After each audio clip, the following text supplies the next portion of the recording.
Herkese merhabalar.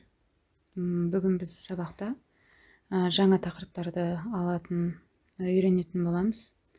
Бірақ бастамай тұрып, мынандай жаңа сөздерді үйреніп алайық. Және оқуыма да мән беріп отыруларыңызды сұраймын.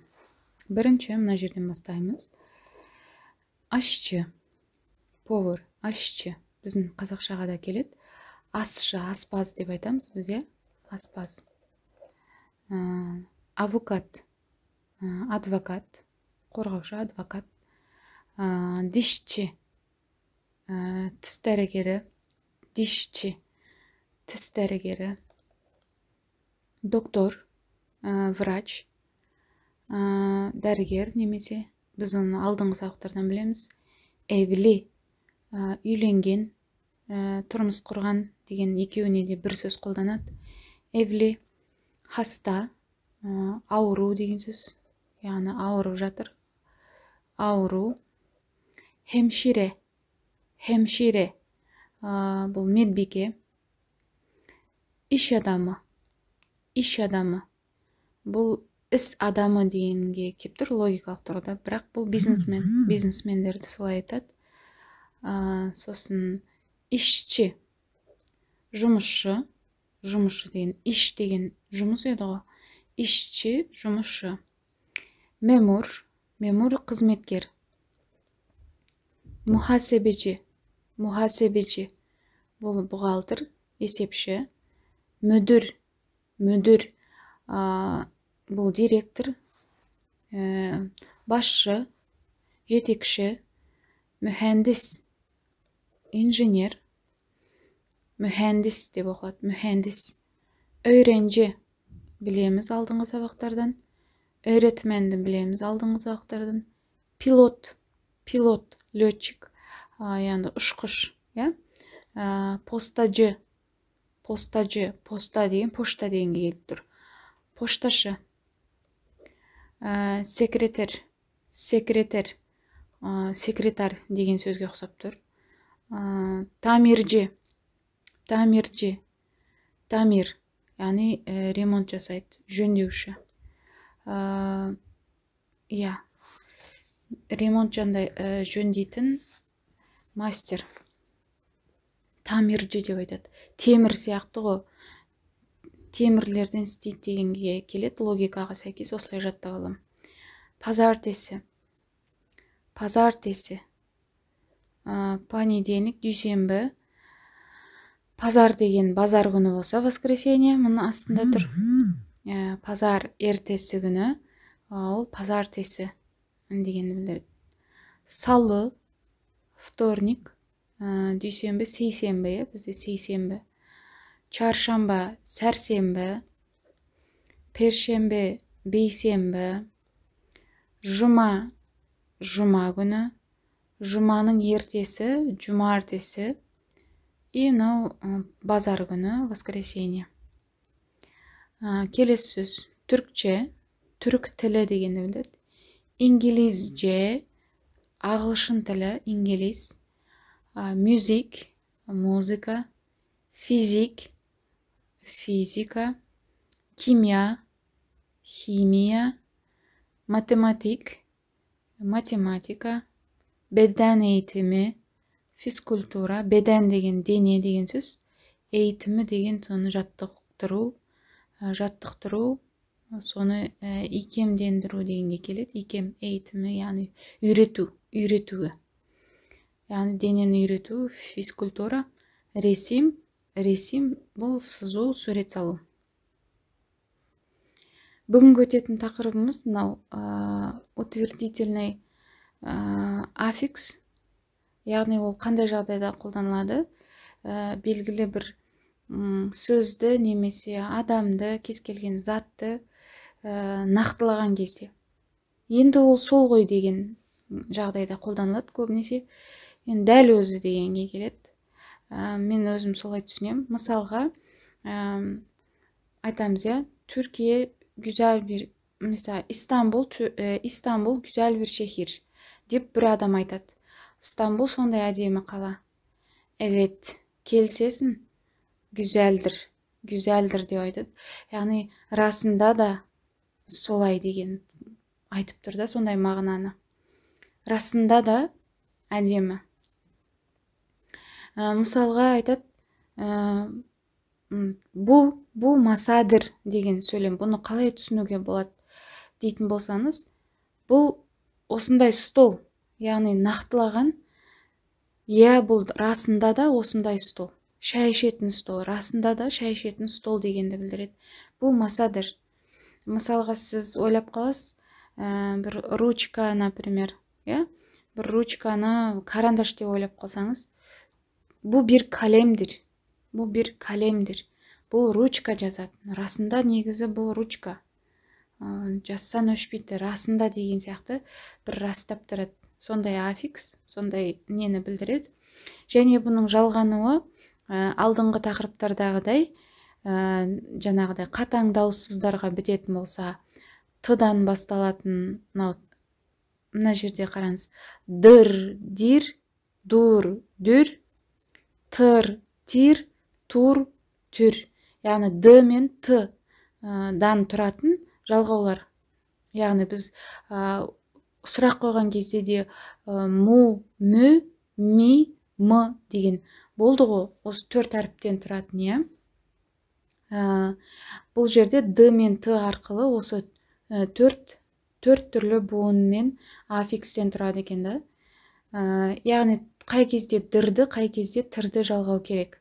Т дегенді көбінесе қатаң дауыссызға біткен кезде. Қатаң дауыссыз деген қандай еді?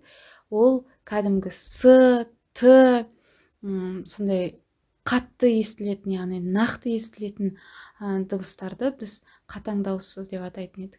Ал қалған үнді деген бар еді ғой, р, л, ю-ның деген, біздегі дәл сол ережеге де сәйкес келеді.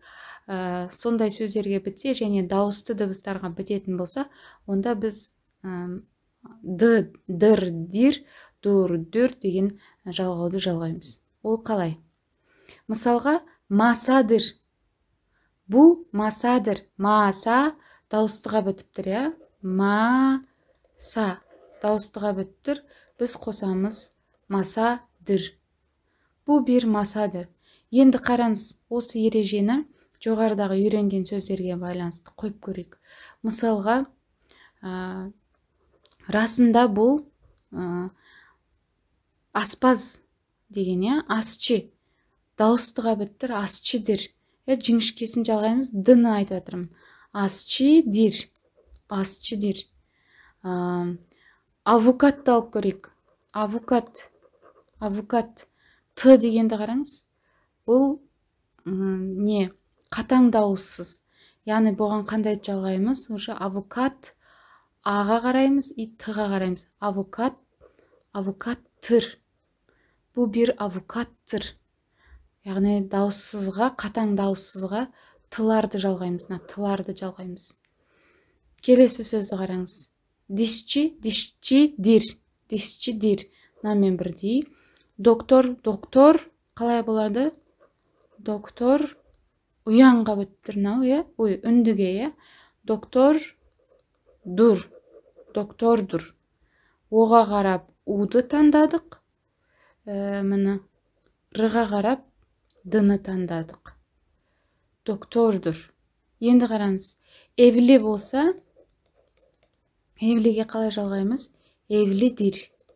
Яғни біз дауыстыға бітсек, дыны таңдаймыз. Және жіңішке болған үшінде иді таңдадық. Жіңішке болған үшінде. Евлидир. Солай кете береді. Мысалға, мемур. Мемур болса, қалай болып тұр? Мемур плюс мемурдур болады, мемурдур. Бұл бір мемурдур. Мемур дегеніміз қызметкер. Рыға қарап, дыны таңдадық. Уға қарап, уды таңдадық. Мемурдур. Дәл солай кете береді. Пазар тесідір, салыдыр. Бүгін расында да вторник. Ешкім жоқ көшеде деген сияқтында. Енді ол сөйлеу барысында ол келет, ол жаттығу көп жасаған сайын бойыңызға сіңе бастайды. Келесі бет. Келесіде жаттығулар берген. осыны жасап көрейік. Алдыңғы сөздерде берілген және қосымша аударамыз и жоғарыдағы жалғауларды жалғаймыз. Мысалға, жаттығу 3-1-ге қарайтын болсақ, бірінші бұл араба. Бұл көлік, бұл арабадыр. Аға қарап ы-ны таңдадық, дауысты болған үшін д-ны таңдадық. Калем, калемдір. Калемдір. Бұл үнді болды. Р, Л, И, У, М, Н, Ң деген. Чечек, чечектір. Чечектір. К өйткені қатаң дауыссыз. Сөздүр. Сөздүр. Өге қарап үні таңдадық. Сөздүр. Яғни бар еді ғой, бізде аға ы, оға у, өге ү, және еге и. Яғни енің и де бар мына жерде. Мына жерде өге ү және ө бар. Мына жерде о бар және өзі у бар. Уға у, оға у деген сияқты, Ыға да ы болады, аға да ы болады. Солай. Бұл ев болса, евдір. Евдір. Евдір себебі в деген әрі бұл ұянға жатып тұр, соған қарап. Бұл долаптыр. Бұл долаптыр. Аға қарап ы, п-ға қарап т-ны таңдадық. Мектуп тұр. Бұл йылдыздыр. Бұл köpektір. Бұл kuş тұр. Бұл arkadaştır. Бұл defterdir. Бұл ailedir. Бұл güldür. Бұл tahtadır. Бұл cetveldir. Bu kitaptır. Bu çiçektir. Bu sözlüktür. Ü oldu. Bu odadır. Ü. Bu sokaktır. Міне осылайша жаттығуларды орындап шығамыз. 3-2 жаттығуға қарап көрейік. Бұл жерде аударыңдар деп тұр. Аударып көрейік. Бұл адам. Адамдыр. Бұл адамдыр. Сіздер дәптерге жазасыздар әдемілеп. Бұл çantadır. Çantadır. Bu arabadır. Bu masadır. Bu köpektir. Bu öğrencidir. Budan басқа қандай білетін едік? Шу деген бар еді, Шу, о деген бар еді. Шу дегенімізде мынау немесе анау дегенді алып, мынау о дегеніміз ол анау деген алыстағы затты айтады. Шкаф деген долап, бұл долаптыр. Шу деп те айтып көрейік. Шу defterdir. Шу büyük abladır. Abladır просто. Bu babadır. Bu penceredir. Şu penceredir. Şu kapıdır. Bu masadır. Oy. Masa mıydı? Pardon. Sıradır. Sıradır. Это улица. Bu sokaktır. Bu çiçektir. Осылайша. Енді қараңыздар. Бұл сабақ бітті. Бұл сабақты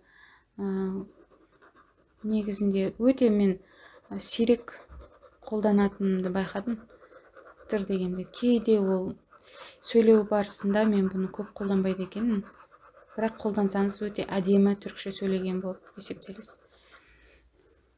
Үйреніп алған өте керемет. Енді келесі тақырып, сәл кішкене қиындау тақырып, оны келесіге қалдырайық. Осымен тыңдағандарыңызға рахмет. Келесі сабақтарда кездескенше.